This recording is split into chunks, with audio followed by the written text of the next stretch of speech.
నమస్కారం ETV news కి స్వాగతం. హైదరాబాద్ దుర్గం చెరువు ప్రాంతంలోని nectars colony, doctors colony, Kavuri hills, Amar society కాలనీలో నివాసాలకు రెవెన్యూ శాఖ నోటీసులు ఇవ్వడంపై ఆయా ఇళ్ల యజమానులు ఆగ్రహం వ్యక్తం చేస్తున్నారు. అన్ని అనుమతులతో కొన్నేళ్ల నుంచి నివాసం ఉంటున్న తమకు నోటీసులు ఇవ్వటమేంటని ప్రశ్నిస్తున్నారు. ఇప్పటికే కొందరు తాఖీదులపై న్యాయస్థానాన్ని ఆశ్రయించగా మరికొందరు న్యాయ పోరాటం చేస్తామని చెబుతున్నారు. చెరువు చుట్టూ వేలాది విలాసవంతమైన భవనాలు ఉండగా ఇటీవల జీహెచ్ఎంసీ అధికారులు 204 ఇళ్లకు నోటీసులు ఇచ్చి మార్కు చేశారని తెలిపారు. నోటీసులు అందుకున్న నిర్మాణాల్లో ముఖ్యమంత్రి సోదరుడు తిరుపతి రెడ్డి, పలువురు ఐఏఎస్, ఐఆర్ఎస్ అధికారులు, సినీ రాజకీయ ప్రముఖులు నివసించే భవనాలు ఉన్నాయి. నాన్ డెవలప్మెంట్ జోన్ గా ఉన్న దుర్గం చెరువు సుమారు 100 ఎకరాల నుంచి 84 ఎకరాలకు తగ్గినట్లు అధికారులు గుర్తించారు. ఔటర్ రింగ్ రోడ్ పరిధిలో జలాశయాలు, ప్రభుత్వ ఆస్తుల కబ్జాల తొలగింపు ప్రక్రియను పూర్తిగా హైడ్రా పరిధిలోకి తీసుకురానున్నట్లు తెలంగాణ ప్రభుత్వ ప్రధాన కార్యదర్శి శాంతకుమారి వెల్లడించారు. నోటీసులు కూడా హైడ్రానే జారీ చేసేలా విధి విధానాలు తయారు చేయాలని పురపాలక శాఖను ఆదేశించారు. హైడ్రాను బలోపేతం చేసేందుకు పోలీసులు, ఇతర సిబ్బందిని త్వరలో కేటాయించనున్నట్లు తెలిపారు. ఆక్రమణల తొలగింపు ప్రక్రియలో నిబంధనలను ఖచ్చితంగా పాటించాలన్న హైకోర్టు ఆదేశాల నేపథ్యంలో సమగ్ర కార్యాచరణ ప్రణాళిక రూపొందించేందుకు వివిధ శాఖల అధికారులతో సీఎస్ సమావేశం నిర్వహించారు. హైకోర్టు ఆదేశాలను పరిగణనలోకి తీసుకుంటూ చెరువులు, ప్రభుత్వ ఆస్తుల పరిరక్షణ కోసం హైడ్రాకు మరిన్ని అధికారాలు, సిబ్బందిని అప్పగించేందుకు అవసరమైన చర్యలపై చర్చించారు. కూల్చివేతలపై రెవెన్యూ, జీహెచ్ఎంసీ, హెచ్ఎండిఏ, నీటిపారుదల సహా వేర్వేరు శాఖలు నోటీసులు ఇవ్వటం వల్ల గందరగోళం తలెత్తుతోందని సీఎస్ పేర్కొన్నారు. ఓఆర్ఆర్ పరిధిలోని చెరువులు, పార్కులు, నాలాలతో పాటు అన్ని ప్రభుత్వ స్థలాల పరిరక్షణ బాధ్యతల్ని పూర్తి స్థాయిలో హైడ్రాకు అప్పగించేందుకు విధి విధానాలు రూపొందించాలన్నారు. ప్రస్తుతం జలమండలి పరిధిలో ఉన్న గండిపేట, హిమాయత్ సాగర్ చెరువుల పరిరక్షణ బాధ్యత కూడా హైడ్రా పరిధిలోకి తెస్తామని తెలిపారు. ఓటుకు నోట్ కేసు ట్రయల్ ను తెలంగాణ నుంచి బదిలీ చేయాలని మాజీ మంత్రి జగదీష్ రెడ్డి దాఖలు చేసిన పిటిషన్ను సుప్రీంకోర్టు తోసిపుచ్చింది. ఈ పిటిషన్ పై ఇవాళ జరిగిన విచారణలో కేసులో నిందితుడు రేవంత్ రెడ్డి ప్రస్తుతం సీఎంగా ఉన్నారని, ఈ కేసు దర్యాప్తు చేస్తున్న ఏసీబీ ఆయన వద్దే ఉందని జగదీష్ రెడ్డి కోర్టుకు తెలిపారు. అందుకే కేసు ట్రయల్ పై అనుమానాలు ఉన్నాయని చెప్పారు. పీసీసీ అధ్యక్షుడిగా మహబూబ్ నగర్ పర్యటనలో రేవంత్ రెడ్డి పోలీసులపై బెదిరింపు ధోరణి ప్రదర్శించారని వివరించారు. ఈ దశలో జోక్యం చేసుకున్న కోర్టు కేవలం అపోహలతో విచారణ బదిలీ చేస్తే ప్రజలకు న్యాయ వ్యవస్థపైనే నమ్మకం పోతుందని వ్యాఖ్యానించింది. అయితే సీఎంగా రేవంత్ రెడ్డి వ్యాఖ్యలు చూస్తేనే కేసుపై ప్రభావం ఎలా ఉందో తెలుస్తుందని, ప్రభుత్వం దాఖలు చేసే కౌంటర్ అఫిడవిట్ లో కూడా వైఖరి మారిందని జగదీష్ రెడ్డి కోర్టుకు తెలిపారు. ఇందుకు స్పందించిన ధర్మాసనం స్వతంత్ర పబ్లిక్ ప్రాసిక్యూటర్ ను ఏర్పాటు చేస్తామని తెలిపింది. దేశ న్యాయ వ్యవస్థపై తమకు పూర్తి నమ్మకం ఉందన్న ధర్మాసనం జగదీష్ రెడ్డి పిటిషన్ ను కొట్టేసింది. ఢిల్లీ మద్యం కేసులో బీఆర్ఎస్ ఎమ్మెల్సీ కవితకు బెయిల్ అంశంపై మీడియా ఇష్టాగోష్ఠిలో ముఖ్యమంత్రి రేవంత్ రెడ్డి చేసిన వ్యాఖ్యలపై సుప్రీంకోర్టు అభ్యంతరం వ్యక్తం చేసింది. కవితకు బెయిల్ విషయంలో బీజేపీ, బీఆర్ఎస్ మధ్య ఒప్పందం కుదిరిందన్న రేవంత్ వ్యాఖ్యల్ని ప్రజలు తప్పుగా అర్థం చేసుకునే అవకాశం ఉందని స్పష్టం చేసింది. బాధ్యత కలిగిన ముఖ్యమంత్రి చేయాల్సిన వ్యాఖ్యలేనా అని జస్టిస్ బీఆర్ గవాయ్ నేతృత్వంలోని త్రిసభ్య ధర్మాసనం రేవంత్ రెడ్డి తరపు న్యాయవాది ముకుల్ రోహత్గీని ప్రశ్నించింది. రాజ్యాంగ పదవుల్లో ఉన్న వ్యక్తులు ఈ తరహా వ్యాఖ్యలు చేయటం సరికాదని పేర్కొంది. రాజకీయ వైరుధ్యంలోకి కోర్టులను ఎందుకు లాగుతారని ధర్మాసనం ఆగ్రహం వ్యక్తం చేసింది. తాము రాజకీయ పార్టీలను సంప్రదించి ఆదేశాలు జారీ చేయాలా అని నిలదీసింది. తమ ఆదేశాలపై రాజకీయ నేతలు చేసే వ్యాఖ్యల్ని పట్టించుకోబోమని తేల్చి చెప్పింది. ఓటుకు నోట్ కేసు విచారణను మధ్యప్రదేశ్ కు బదిలీ చేయాలనే పిటిషన్పై విచారణ సందర్భంగా ధర్మాసనం ఈ వ్యాఖ్యలు చేసింది.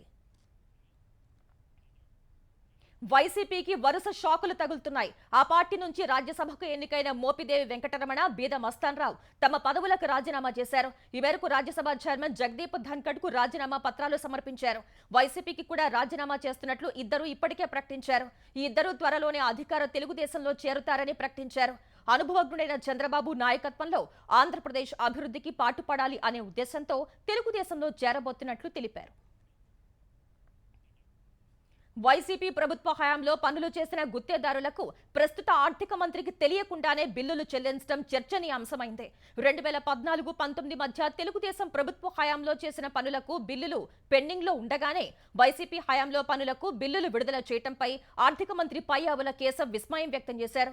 ఆర్థిక మంత్రి కేశవ్ జిల్లా పర్యటనలో ఉండగా బిల్లులు విడుదల చేసినట్టు తెలుస్తోంది. ఏ ప్రాతిపదికన బిల్లులు చెల్లించారు అనే అంశంపై పయ్యావుల ఆరా తీస్తున్నారు. యూసీల పేరుతో బిల్లులు చెల్లింపు జరిగిందనే వాదనను ఆర్థిక శాఖ వర్గాలు తెరపైకి తెచ్చాయి. ఈ మొత్తం వ్యవహారంపై ముఖ్యమంత్రికి నివేదిక ఇచ్చేందుకు ఆర్థిక మంత్రి సిద్ధమైనట్టు తెలుస్తోంది. ప్రభుత్వ సమాచారాన్ని పారదర్శకంగా ఉంచాలనే ఉద్దేశంతో ఏపీ సర్కార్ జీఓఐఆర్ వెబ్ పోర్టల్ ను మళ్లీ ప్రారంభించింది. ఈ పోర్టల్ ను మళ్లీ అందుబాటులోకి తెచ్చిన సర్కార్ జల వనరుల శాఖకు చెందిన జీవోను మొదటిసారి దాని ద్వారా జారీ చేసింది. అధికారానికి వస్తే జీవోలను అందరికీ అందుబాటులో ఉంచుతామని ఎన్నికల సమయంలో ఇచ్చిన హామీ మేరకు కూటమి ప్రభుత్వం జీఓఐఆర్ ను తిరిగి ప్రారంభించింది. ప్రజలంతా జీవోలు చూసుకునే విధంగా అందుబాటులోకి తెచ్చింది. గత ప్రభుత్వం సమాచారం ప్రజలకు అందుబాటులో లేకుండా రహస్యంగా జీవోలు జారీ చేసినట్లు గుర్తు చేసింది. దీపావళి నుంచి జియో క్లౌడ్ సేవలను ప్రారంభించనున్న రిలయన్స్ సంస్థ జియో కస్టమర్లకు 100 GB క్లౌడ్ స్టోరేజ్ ను ఉచితంగా అందించనున్నట్లు ప్రకటించింది. జియో బ్రెయిన్ పేరుతో అందిస్తున్న ఏఐ సేవల్ని మరిన్ని రంగాలకు విస్తరిస్తామని తెలిపింది. ఈ మేరకు ముంబైలో రిలయన్స్ 47వ వార్షిక సాధారణ సమావేశంలో ఆర్ఐఎల్ అధినేత ముఖేష్ అంబానీ గ్రూప్ సంస్థలకు సంబంధించిన కొత్త నిర్ణయాలు, సేవల్ని ప్రకటించారు. వినియోగదారుల అవసరాలు తీర్చేందుకు జియో బ్రెయిన్ పేరుతో ఆర్టిఫిషియల్ ఇంటెలిజెన్స్ ను ఇతర రంగాలకు విస్తరిస్తామన్న ఆయన వ్యవసాయం, రిటైల్ రంగాల్లో ఏఐని వినియోగించుకోవచ్చని చెప్పారు. ప్రపంచంలోనే అతి తక్కువ ఖర్చుతో ఏఐను సృష్టించాలని లక్ష్యంగా పెట్టుకున్నట్టు తెలిపారు. జియో బ్రెయిన్ కు తగినట్లుగా టూల్స్, ప్లాట్ఫామ్లను అభివృద్ధి చేస్తామని వివరించారు. అన్ని రకాల వినోదాన్ని ఒకే ప్లాట్ఫామ్ పై ఆకర్షణీయంగా అందించేలా జియో టీవీ ప్లస్ ను ప్రవేశపెడుతున్నట్లు ఆకాష్ అంబానీ ప్రకటించారు. 860 లైవ్ టీవీ ఛానళ్లు, హై డెఫినేషన్ తో అన్ని ప్రధాన ఛానళ్లు, Amazon Prime, Disney plus, Hotstar వంటి అన్ని రకాల యాప్లు కలిపి జియో టీవీ ప్లస్ ద్వారా అందిస్తామని వివరించారు. జియో సెట్టాప్ బాక్సుల్లో వినియోగించుకునేందుకు హలో జియో పేరుతో కొత్తగా వాయిస్ అసిస్టెంట్ ను జియో టీవీ ఓఎస్ ద్వారా అందుబాటులోకి తెచ్చినట్లు తెలిపారు. భారత కుబేరుల జాబితాలో అదానీ గ్రూప్ చైర్మన్ గౌతమ్ అదానీ, ఆయన కుటుంబం మళ్లీ అగ్రస్థానానికి చేరింది. 11.6 లక్షల కోట్ల రూపాయల సంపదతో రిలయన్స్ ఇండస్ట్రీస్ అధినేత ముఖేష్ అంబానీ, ఆయన కుటుంబాన్ని వెనక్కి నెట్టిన Adani Hurun India rich list లో ప్రథమ స్థానానికి చేరారు. 10.14 లక్షల కోట్ల రూపాయల సంపదతో ముఖేష్ అంబానీ, ఆయన కుటుంబం రెండో స్థానంలో ఉంటే 3.14 లక్షల కోట్ల సంపదతో హెచ్సిఎల్ టెక్నాలజీస్ అధినేత శివనాడార్, ఆయన కుటుంబం మూడో స్థానంలో నిలిచింది. సీరం ఇన్స్టిట్యూట్ అధినేత సైరస్ పూనావాలా, సన్ ఫార్మా అధినేత దిలీప్ సంఘవి కుటుంబాలు 4, 5 ర్యాంకుల్లో ఉన్నాయి. గతేడాది భారత్ లో ప్రతి 5 రోజులకు ఒక బిలియనీర్ అవతరించారన్న హురూన్ మొత్తం బిలియనీర్ల సంఖ్య 334కు చేరినట్టు తెలిపింది. హురూన్ వెలువరించిన బిలియనీర్ జాబితాలో జప్టో వ్యవస్థాపకుడు 21 ఏళ్ల కైవల్య వోహ్రాకు చోటు దక్కింది. అతి చిన్న వయసులోనే అరుదైన ఘనత సాధించిన వ్యక్తిగా కైవల్య నిలిచారు. ఢిల్లీ మద్యం కేసులో బెయిల్ పై విడుదలైన బీఆర్ఎస్ ఎమ్మెల్సీ కవిత 10 రోజులు పూర్తిగా విశ్రాంతి తీసుకోనున్నట్లు తెలిపారు. 5 నెలలకు పైగా జైల్లో ఉన్న కవిత సుప్రీంకోర్టు బెయిల్ ఇవ్వడంతో ఈ నెల 27న తిహార్ జైలు నుంచి విడుదలయ్యారు. హైదరాబాద్ కు నిన్న చేరుకున్న ఆమె ఈ ఉదయం ఎర్రవల్లి వెళ్లారు.